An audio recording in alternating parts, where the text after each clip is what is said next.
往这边。哇，关老师，这路面上连轮胎的痕迹都看不出来，您居然看什么轮胎印啊？都看见车了。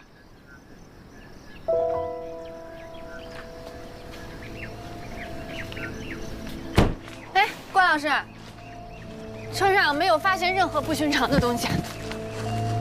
不寻常的东西，就是指凶器啊、血迹，还有毒品什么的。红酒呢？什么红酒？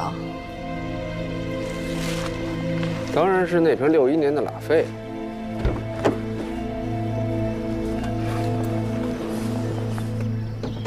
这钥匙插着，怎么仪表盘不亮啊？没油了吗？大灯开着呢。这电瓶没电了？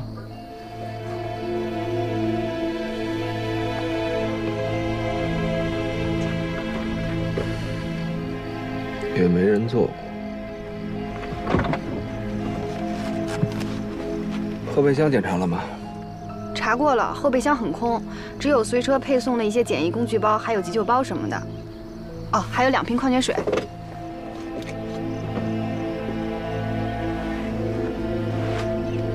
这是个望远镜。记住了，以后再描述这种东西的时候，叫它具备测距功能的单筒望远镜。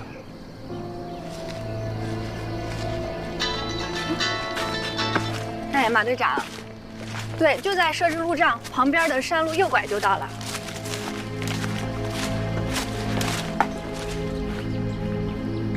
关老师，马队长就要到了，您看是不是先？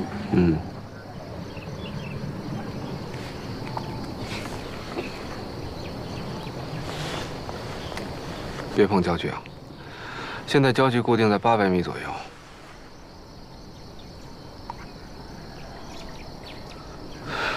那您的意思是，董乾就站在这个位置上，拿着这个焦距调到800米的、具备测距功能的单筒望远镜，肯定是在山谷前800米的某个位置上，能看到些什么，对吧？你们警校教不教数学的？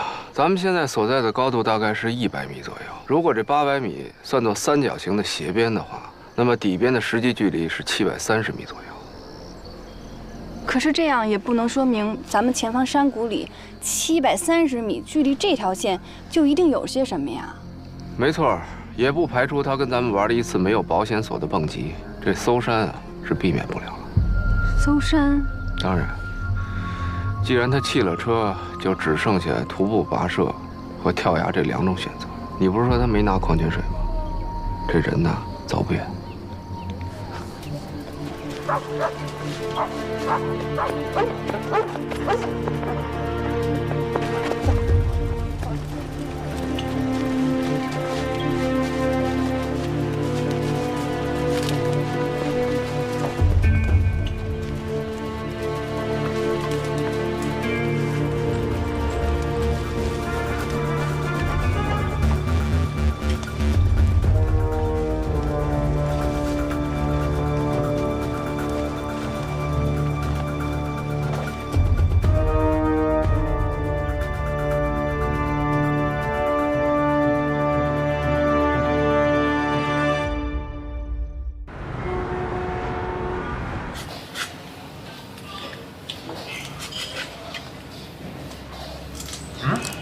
快吃点啊！怎么？还有吃相不好看？您还真是尊老爱幼啊！跟我吃顿饭连烟都不抽了。确实没顾得上啊。问你个问题啊，纯属八卦了。你要想回答就回答，不想回答算啊。问吧，反正我已经吃饱了。你觉得关宏宇是被冤枉的？哎，不是这问题啊，你肯定觉得他被冤枉了。我想知道的是，你之所以觉得他被冤枉，除了感情之外，还有没有其他原因？为什么问这个？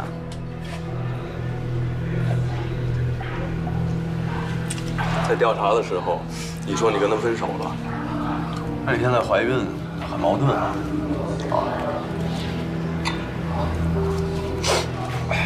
海南，案件的第10页你拿走的吧？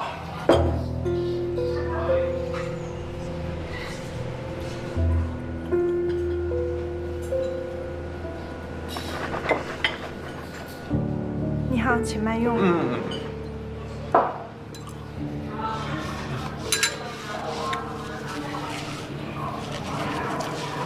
我不能说一定是你包庇他，但我想知道的是，你也好，老关也罢，你们是他最亲近的人，同时又都是刑侦人员，而且你们都这么确定他是被冤枉的。我只是希望你们能给我一点点啊，除了感情和直觉之外，实实在在的理由。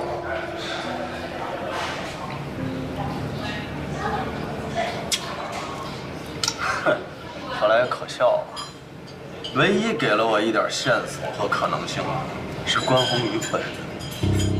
本人？哎，你说我是信呢，我还是不信呢？你见过宏宇？哎，老关，你那边怎么样啊？那姓董的找着没？我说你怎么还在京港啊？我刚把申请交上去，今儿那得有时间批啊，是不是？而且持枪跨界押送犯人的，公安部是要点头的。我跟你说啊，这胡强早来晚来已经不重要了，你让亚楠接一下电话。哎呦喂，你怎么知道我们俩在一块儿的？废话，实验室小徐跟我说高主任去赴你的宴了，赶紧的，我有事要直接问他。行，得嘞，稍等啊。喂，关队，你哎，你怎么样？挺好吧？啊，我没事儿，就是想听一下你的声音。你们俩都挺好吧？你放心吧，我琢磨这周巡再鸡贼，也不至于监听自己的电话吧。我一切都好，就是这案子出了点状况。等一会儿你可以跟周云说，我就是因为这事儿给你打的电话啊。哦，你是说你找到董钱的尸体了？啊，没错。不过不是董钱的，而且不止一具呢。这我不管，发电机也行，发电车也行，总之先给我支起急闪灯来，而且搜索工作绝对不能中断。谁知道现场还会发现什么？对，立刻去办。蚊子也太多了。十分感谢二位啊，我这也是碰上10年不遇的大案子。局里啊，现在已经成立专案组，全力破案。今天晚上看来也不会有什么太大的进展，不过至少可以把现场固定好。二位也辛苦一天了，这样，我先派人送二位回去休息。有什么情况，咱们明天再继续沟通，好不好？孙队，我们孙队，这地狱管辖的事儿就不说了，我们要找的是董钱，到现在还没找着呢。另外，如果这些尸体里包含我们京港的那个案犯所供述的受害人的话，也希望咱们市局能够跟我们共享一下这个案件的进展啊。不好意思，二位，接一电话。喂，喂，明白的，我在山里听不清。喂，什么？这么就过来？关老师，这里不就是处于董钱用的那个具备测距功能的单筒望远镜定的焦距上的距离吗？你说会不会是董钱杀的他们呀？那您刚才肯定是暂时敷衍孙队长，我们还是会全力以赴地搜索到董钱，对吧？当然，那瓶61年的拉菲还没找着呢。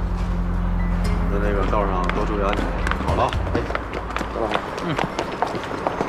周队，哎，到了那边跟老关会合之后，先听老关的安排，我稍后就到。好。放心，我们一会儿就过去啊。然后那公安局那边申请。哎，亚楠，你都这样了，就别自己去了。江州那边有法医队。是有法医队，但是如果现场发现的尸体有呈白骨化的，至少是3到5年前的，再加上当地环境的影响，气温啊、湿度啊、植被啊、昼夜变化、生物化，行，不是我想贬低同行啊，在这方面的勘验水平上，咱们确实领先一筹。你可让小徐去呀？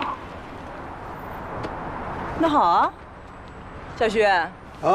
周队说那边的事儿全交给你了，你去吧。真的呀？啊？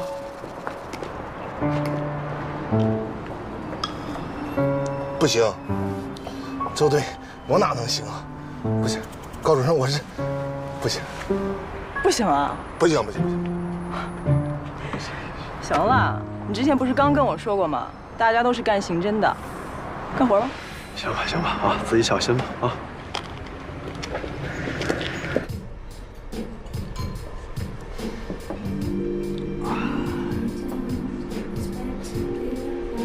你看，来点儿，要不你就再来一个花生牛奶。不用了，我吃花生过敏，一吃就长痘痘。啊？什么？过敏？遗传吧？啊？那倒不是，我父母都不这样，就我这样。哎，我跟你说啊，周巡这孙子太不像话了，他以为他干什么我不知道，这案子破的我实在是郁闷。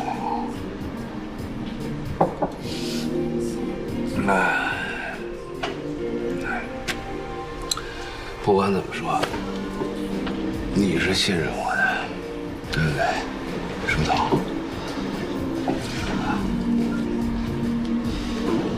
当然了，关老师，我肯定是最信任您的。别关老师，关老师的，听着生分。咱们现在是工作以外的事情，叫我哥。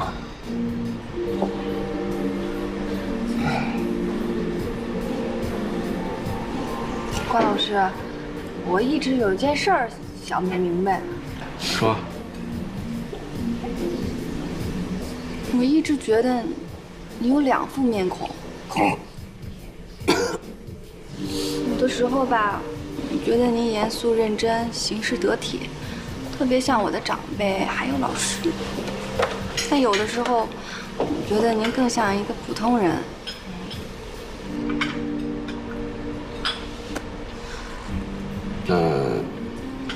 你更喜欢哪一个啊？关老师，我先上个洗手间。哎，你知道吗，叔叔？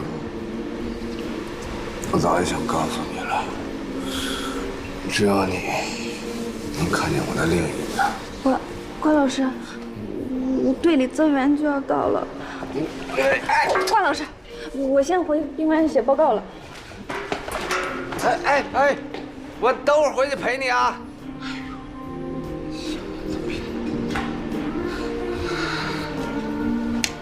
哎，再来瓶黑蜂。喂，老廖，啊，是我啊。嗨，别提了。今天晚上你当班吗？啊，行，正好我过去找你帮个小忙。啊，对，还给你带了瓶酒啊。啊，一会儿见。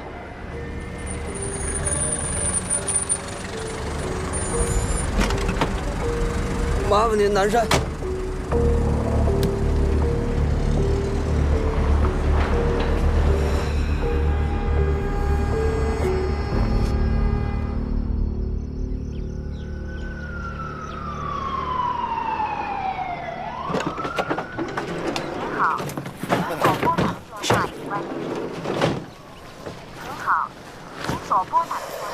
关老师的手机还是处于关机状态。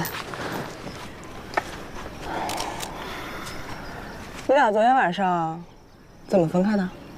昨天晚上，你俩就是去了酒吧，去了，然后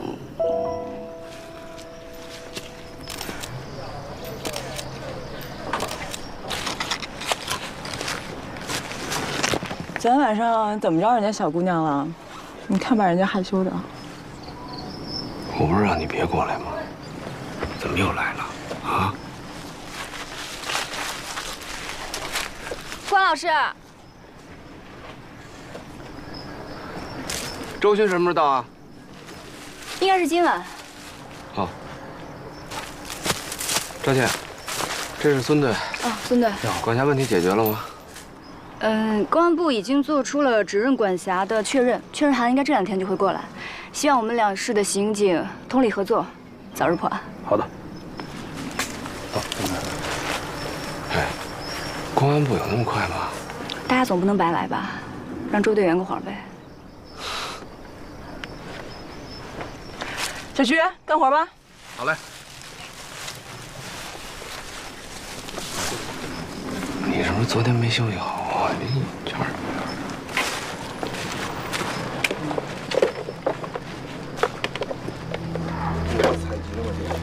暂时没有。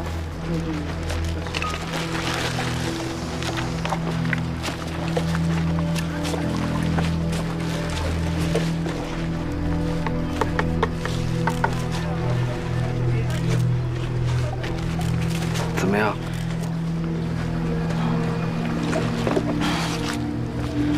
这5名被害人的死亡时间大概分布在4年间，死亡时间相应递进。第一具已经完全呈白骨化，根据技术队对衣物腐化程度的鉴定来推测，死亡时间应该在4年前。第二具虽然也呈白骨化，但是从骨盆位置、蛆虫的生长周期以及骨质风化的情况来推测，死亡时间相对更近一些，大概在3年前。第4具已经完全呈液化状态了，你看见尸体全身遍布那层绿色的东西了吗？那个是脂肪腐败之后转化成为的尸蜡。最近的这具相对还算新鲜，虽然遭到昆虫和野兽侵蚀的情况比较严重，但是从指甲脱落的情况来看，死亡时间不超过3周。哎，那中间这具呢？中间这具软组织已经风干了，而且你看，左侧颅骨有处凹陷。凹陷，这是胡强敲死那个？准确的表述要去掉那个“死”字儿。被害人舌骨断裂，更像是被勒死的。难道胡强把他干倒了，另外有人杀了他4年间5个人，咱们得会同江州警方查一下这些年的人口失踪记录。4年的失踪记录啊，这下可有的查了。所有的死者从骨骼判断全部都是男性，而且是16岁到20岁的青少年，都是小鲜肉。哎，朱学，朱学，我的意见是，现在的情况下，你最好别离开井冈。关宏宇是通缉犯，江州这边也得破案。咱们是刑侦支队，不是他关宏宇的专案组。再说这边有你，肯定没问题。对了，叶方舟那边怎么样？那个混蛋呐，他离开支队就把手机号码给换了。拨打过他其他曾经用过的电话呢，也都停了。那你闺女的手机没停吧？哎，什么意思啊？老揪着这个？不是，你看看啊，叶方舟恰恰这个时候联系周书彤，不像是偶然。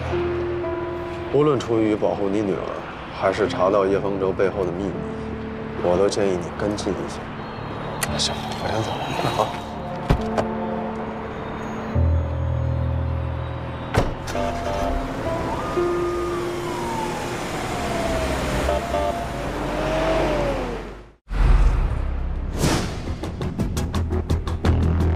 老周，没有啊？我有办法。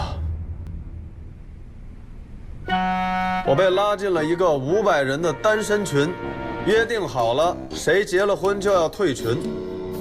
3年后，我当了群主。他刚才说什么？他说他是群主，他是群主啊？他当了群主了。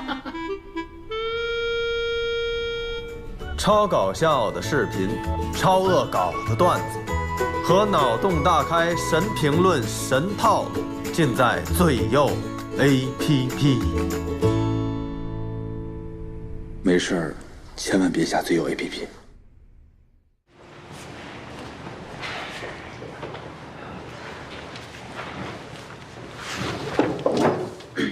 从走访江州职业技术学院的情况来看，董乾的口碑的确是中规中矩。老师们呢，大概都觉得他性格比较孤僻，不太喜欢跟人交往。学生们反映的也大多都是，什么照本宣科啊，作业布置的有点多，诸如此类的，都是什么没有价值的事儿。不过说到底，他也的确没有什么任何出格逾矩或者什么牵扯违法犯罪的行为。赵倩，从我们委托沈阳铁西支队走访的情况来看，董乾在永旺化工厂任职期间，曾有过不止一次猥亵甚至是性侵男性青年职工的劣迹。不过这类事情呢，一是比较尴尬，当事人也未必愿意闹大；再者，从法律上的界定来说，相对模糊，所以最严重的一次也不过是按违纪给了个处分。怎么还有这样的人呢？再后来，化工厂发生泄漏，包括董乾在内，在岗职工幸存的一共有6名，每个人赔偿金是27万。董乾拿了赔偿之后，就离职迁居到这儿了。27万？那他东华园小区的房子，我查过了，总共是42万6，房子是按揭买的，还有一半现在还没有付呢。月供多少？1800。他那辆车至少20-30万吧？那辆车也是贷款买的，月供是2000。等会儿，他在学校的工资是多少？这个呀，我问一下。好话不嫌多，你继续忽悠江州的警方，让他们抓紧找这个董乾，无论如何先把人找出来。好。董乾在技校的工资，再加上津贴补贴，总共每个月能拿到4600，但是刨去他3险1金，还有7七8八的，他只能拿到手的也就3000出头而已。然后他还要每个月交3800的贷款，然后他还有闲钱去古玩城淘货。别忘了，还有拉菲。照这么说，董乾真的是活得很奇怪啊。查清楚这个董乾除了工作之外还有别的收入来源没有，然后让沈阳警方配合走访一下他的父母，搞清楚他家庭的经济状况。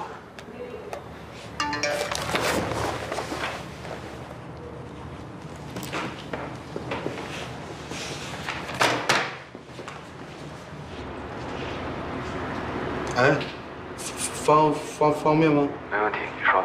您等一下。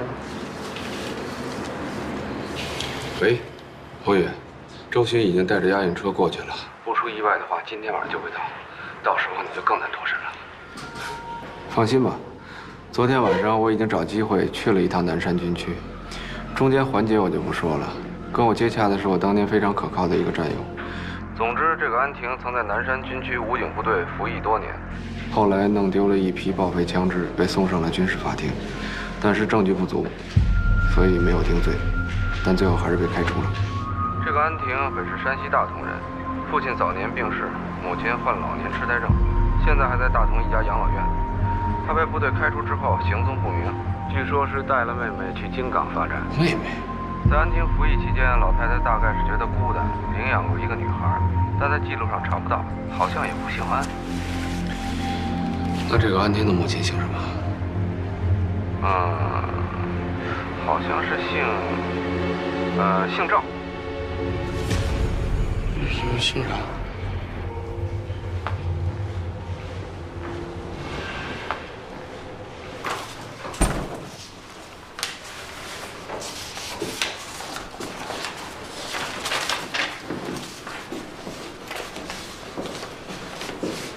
哦，对了，小徐，哎，小周好像找你呢。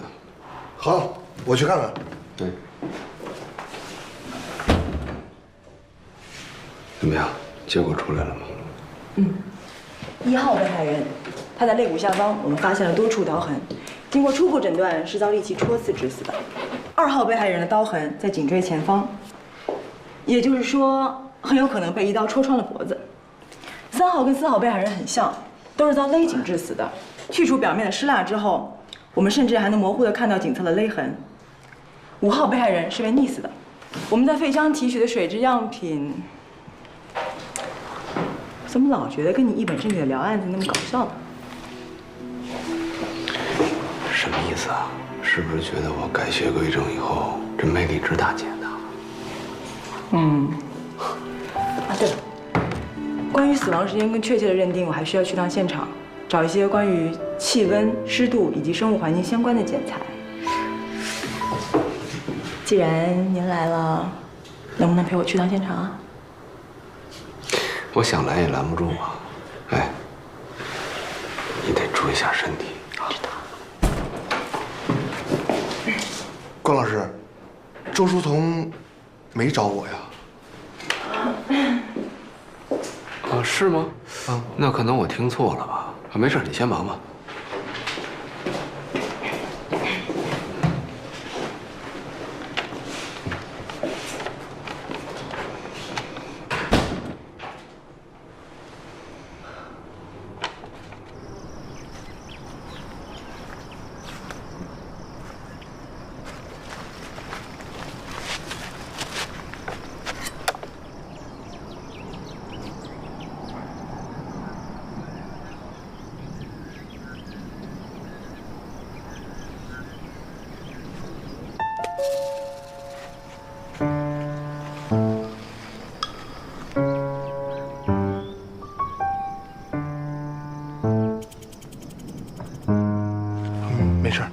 事没事没事。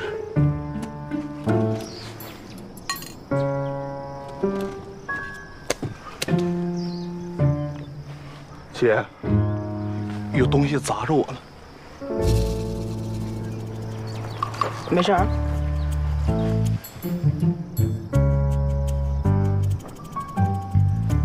谁？姐，我上个厕所。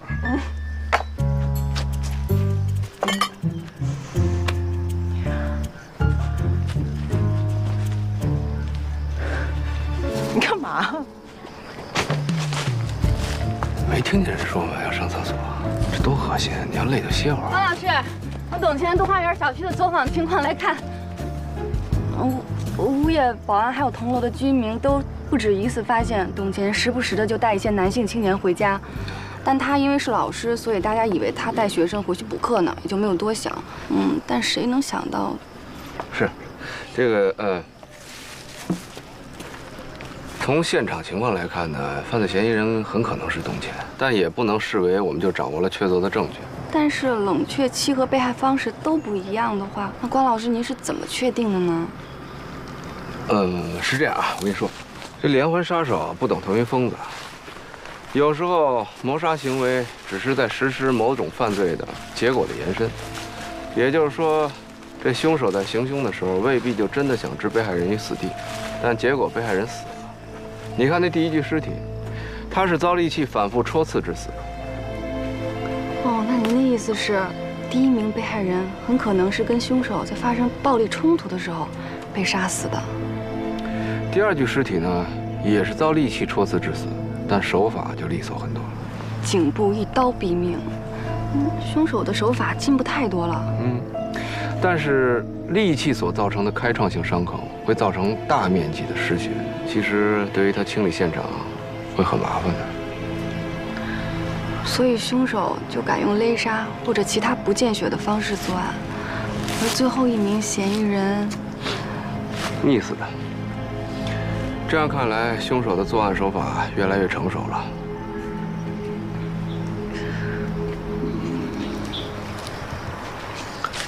关老师，昨天晚上，你还好意思跟我说昨天晚上？哎，我喝大了，你人去哪儿了？你不管我呀？你跑哪儿去了？等我醒过来，我在街上飘了一宿，你知道吗？这天亮了我才赶过来的。你可真够仗义的。那关老师，那您是不是都不记得您昨天晚上说过什么了？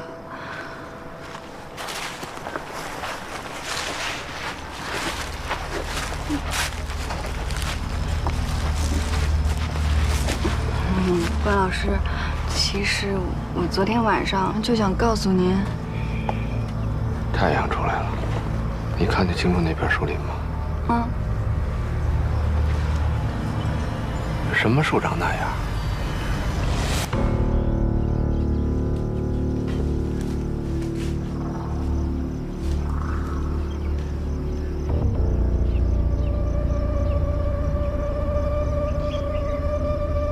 这就是董前。对。他怎么自杀了？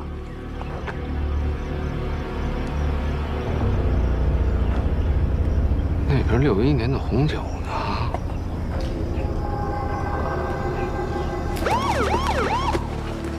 来，快一点，快点。小心头。慢点。来，姐。灯。兄弟。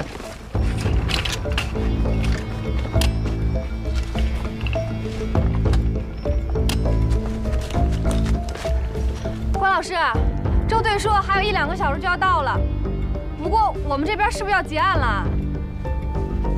走吧，过去看看。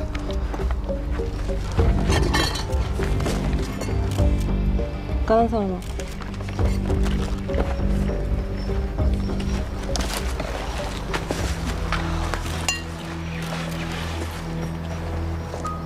应该是自杀。应该是。不用那么咬字呀。从初步状况来看，没有发现与自杀相悖的证据。他是用拖车绳上吊的，绳索与勒痕相吻合，勒痕周围没有发现2次创伤，也就是说，董乾窒息死亡是一次性勒紧的结果。而且伤口中的纤维看上去和上吊所用的绳索材质差不多啊，不过这部分还需要技术队进一步去确认。最关键的是，在他脖颈勒痕伤口处前后左右的多处淤伤和外表皮擦伤的情形判断，完全符合上吊死亡的特征。舌骨断裂，颈椎脱臼，下颌骨单侧脱臼。另外，四肢肌肉扭曲的状况完全符合上吊后身体悬空挣扎的情形。他什么时候死的？应该是48小时之内。现在尸僵已经消失了，他全身上下都非常柔软，和肛温显示的死亡时间也差不多。照你这么说，他确定是自杀了。你这么一说，好吧，可能我刚刚的描述有点不太准确啊。我基本可以断定董乾是上吊死亡。至于有没有人拿枪指着他，垒好石头，系上绳索，然后再套在脖子上，一脚踢开这些支撑物，就不是我能告诉你的。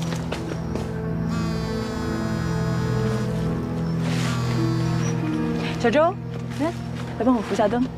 哦，谢谢啊。你确定他是上吊死亡的吗？对，不过亚楠刚才也说了，光凭上吊死亡的认定啊，不能排除他杀的可能性。即便是在被威胁的情况下，要想让一个人乖乖地完成上吊、自杀等一系列步骤，也难免会出差错。现场的吻合度不会那么高，是吗？怎么了？说不上来，反正就是觉得有点怪怪的。你可以说来听听。有时候直觉，并不是没有任何现象或证据做依托的。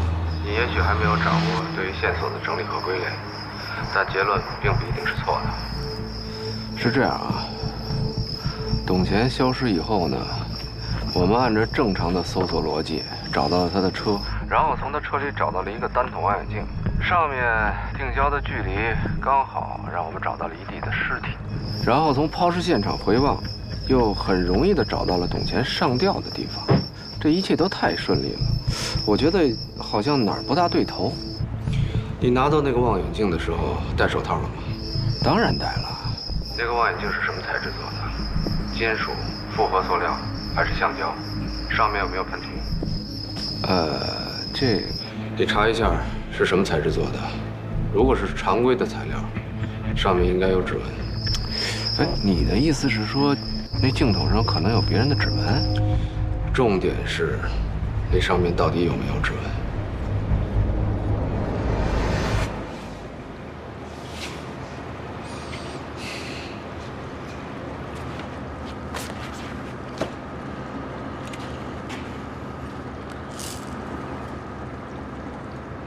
哎，带那么多东西干什么呀？轻装前进，知道吗？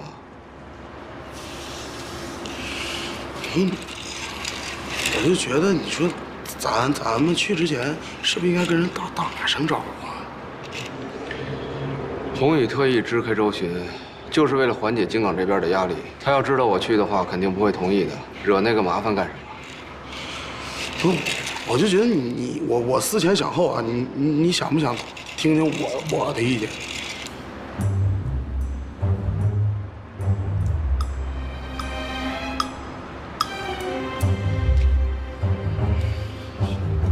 多呀。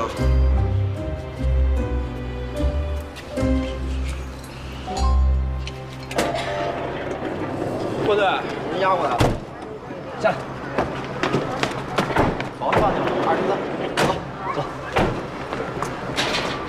老关，哎呦，辛苦了，啊，亏了你和小周过来，这才短短2天，这案子进展了一大块。没什么，不过队里要能拨出点经费，多给我们开一间房，我跟小周也能睡得踏实点，是吧？不是，什么情况？你们俩睡一间房？你这孩子，你怎么回事啊？我电话里不跟你说的很清楚吗？让你给关队一个人开一个单间儿，你怎么回事啊？啊？可能没听懂他，怎么就不明白呢？你顺着排水管从阳台窗户那爬进来，就没发现卧室里有没有人？我们一般进到别人家之后，都是先去门口把门给反锁了，防止房东突然回来嘛。然后呢？我锁好门，往回走，我就看见一个小伙子从卧室那个方向就走出来了。他出来的时候穿的什么鞋啊？啊？我问你，他出来的时候穿的是拖鞋、皮鞋还是旅游鞋？他穿的拖鞋。我们俩打斗的时候，他因为穿拖鞋滑倒了，所以我有印象。接着说。然后我就从这儿，这个酒架上拿了一个酒瓶子，使劲对着他的头打了几下。当时出了很多血，我有点吓懵了，我什么都没拿，打开门我就跑了。那瓶子碎了吗？碎了。在哪儿碎的？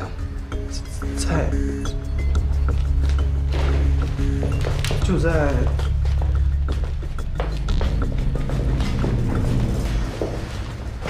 大概就这儿。他当时怎么躺的呀？头朝哪儿，脚朝哪儿？躺下给我看看。他当时头朝这边，就这样。